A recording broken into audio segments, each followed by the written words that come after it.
একটু বলছে, কিন্তু যিনি এই রাজ্যের মুখ্যমন্ত্রী এবং ভারতবর্ষের প্রধানমন্ত্রী তারা নীরব কেন? এটাই প্রশ্ন আমাদের জনগণের। তারা তো দায়িত্বশীল, এদেরকে এত অবহেলা করছে কেন? জনগণ তাহলে সচেতন হচ্ছে না? জনগণ ব্যবস্থা নিবে? জনগণ যদি ব্যবস্থা নেয়, এই ছোটখাটো ব্যবস্থা নিবে না, বৃহৎ ব্যবস্থা নিবে। আর সরকারের লজ্জা লাগা উচিত যে আমার দেশের মানচিত্র থেকে এই তারানগর গ্রাম, রাধাকৃষ্ণপুর গ্রাম, শামসেরগঞ্জের কয়েকটি গ্রাম নদী গর্ভে চলে গেল। দেখতে পায় না, শুনতে পায় না, এত অবহেলা কেন? সরকার কি শুধু ক্ষমতার জন্য ওইখানে বসে থাকবে, দেখানোর জন্য? তারা দেশের মানুষের কথা শুনবে না? তারা তো জনগণের কল্যাণার্থে ওই জায়গাটা। আচ্ছা, একটা এমএলএ এমপির কে বেতন দেওয়া হয় লক্ষ লক্ষ টাকা। কেন দেওয়া হয়? তিনি জনগণের কাজ করবে এবং দেশের কাজ করবে, চিন্তা ভাবনা করবে কি করলে দেশ উন্নত হবে, এই কারণে তিনি মাথা খাটাবে। এই জন্য তো তাকে বেতন দেওয়া হয়। তারপরেও গাফিলতি কেন এত? আচ্ছা, একটা স্কুলের টিচার, সে যদি 2 দিন 4 দিন ছুটি নেয় তো তার বেতন কাটা হয়। সে যোগ্য একটা টিচারের বেতন কাটা হয় ওইভাবে। তো আমরা দেখতে পাই দেশের এমএলএ এমপিরা পার্লামেন্টে উপস্থিত নাই, বা জনগণের কথা, জনগণের অসুবিধা নিয়ে কোনো কথা বলছে না। এত নির্লজ্জ কেন? এমপি হয়েছেন কেন? জনগণকে ভাসিয়ে দিতে চান? পদত্যাগ করুন। আপনি যদি না পারেন, জনগণের জন্য বলতে না পারেন পার্লামেন্টে গিয়ে, আপনার উচিত পদত্যাগ করা। আমি একজন জনগণ হিসাবে বলছি, এই অঞ্চলের বাসিন্দা হিসাবে বলছি। বা জনগণ চাই যে একটা নেতা হয়েছে, এমপি হয়েছে, আমাদের জন্য, আমাদের অসুবিধা, দুঃখ, কষ্ট তারা দেখবে, ভালো ব্যবস্থা করবে। তারাকে ম্যানেজ করতে দেওয়া হয়েছে কেন? রাষ্ট্র ব্যবস্থা কিভাবে করা যায় ইত্যাদি জানে না ওরা?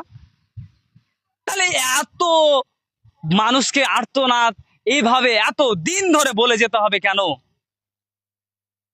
কেন এখন পর্যন্ত, কয়েক বছর ধরে তো ভাঙন, এখন পর্যন্ত তারা পুনর্বাসন পায়নি? কেন পেল না? আশ্বাসের পর আশ্বাস দিয়ে গেল। লজ্জা লাগা আরেকটা উচিত। এখানে সরাসরি এখানে এই জায়গাতে গত বছর একটা বাড়ি ছিল, একটা বাড়ি পড়েছিল।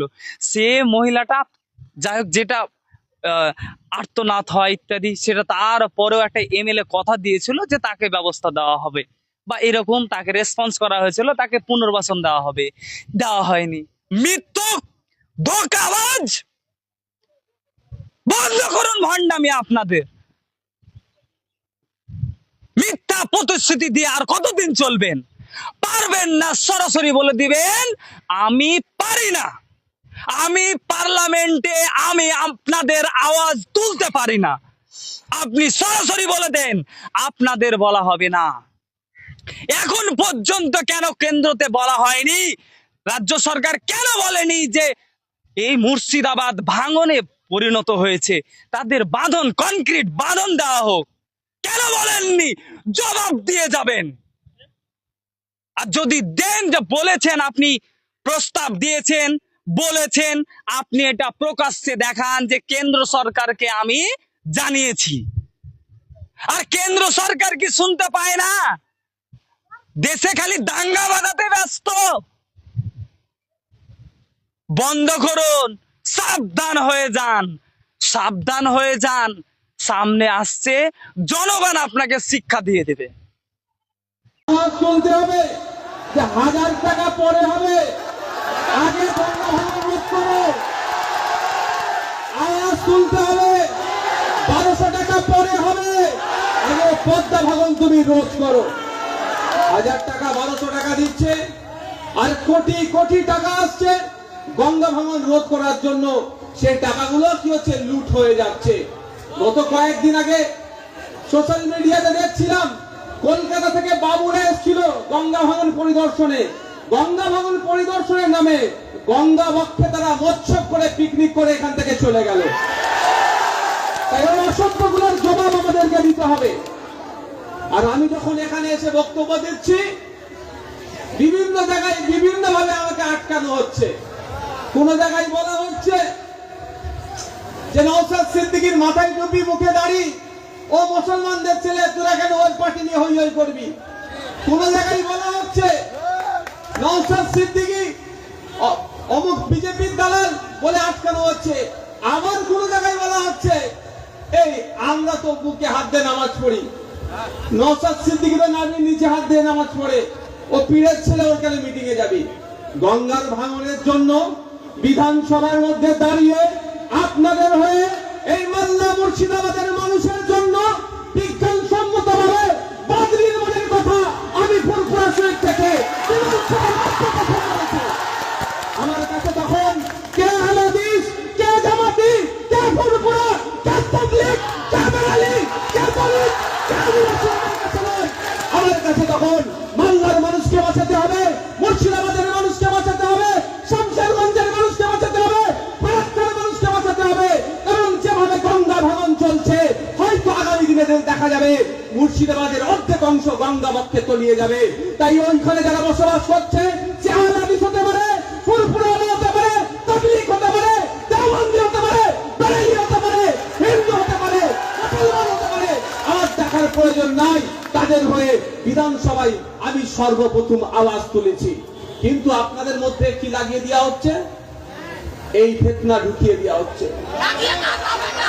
আমি আপনাদের বলবো, ভালো লাগলে ভোট দেবেন, না হলে দেবেন না, কিন্তু অধিকারের জন্য সোচ্চার হতে হবে, আওয়াজ তুলতে হবে, কথা বলতে হবে। যদি আওয়াজ তোলা বন্ধ করে দেন, কথা বলা বন্ধ করে দেন, তাহলে দেখবেন আপনাদের উপরে জুলুম অত্যাচার আরো বাড়তে থাকবে। তাই বন্ধুগণ, আজকে আমি এসেছি আপনাদের এলাকায়। বেশ কিছুদিন আগে এপ্রিল মাসে সম্ভবত একটা পরিকল্পিতভাবে অশান্তি তৈরি করা হয়েছে। আমি বলছি পরিকল্পিতভাবে অশান্তি তৈরি করা হয়েছে, সাধারণ মানুষকে এই অশান্তির আগুনে